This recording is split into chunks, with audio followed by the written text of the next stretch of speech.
Delayed and canceled common sights across the country tonight as a strange suicide attempt shuts down Chicago's two major airports. And this is causing travel trouble across the country. In all, more than 1,500 flights have been canceled and many more are expected. We have several crews covering this developing story, including the ripple effects at our airports. But let's begin with CBS 2's Dick Brennan and what caused this mess. Dick.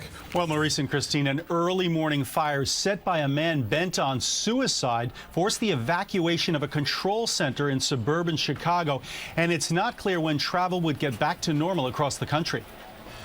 It's the busiest airport in the nation, but look at this. Not a single plane taking off, landing, or even on the runway at O'Hare in Chicago, and stuck passengers shoehorned into terminals all across the country. I'm frustrated, but what can I do? It's not like I can drive to Miami. I have to be in line. A fire at an FAA control center outside Chicago triggered a ripple effect, stopping all flights at O'Hare. Authorities say it was set by an FAA contract employee who was trying to commit suicide.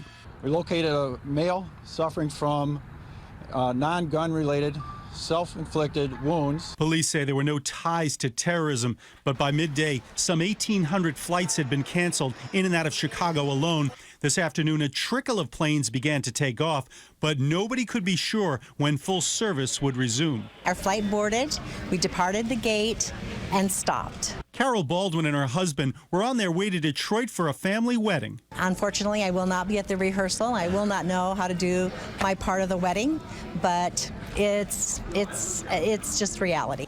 A reality that's repeated itself. This is the second shutdown like this since May in Chicago, raising questions about whether the FAA has adequate backup plans and infuriating travelers. So now I won't make my appointment. I booked a hotel. I won't be at my hotel. I just lost a bunch of money.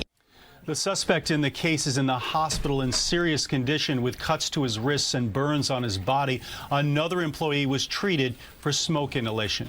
In the newsroom, Dick Brennan, CBS 2 News. Dick, thank you. Let's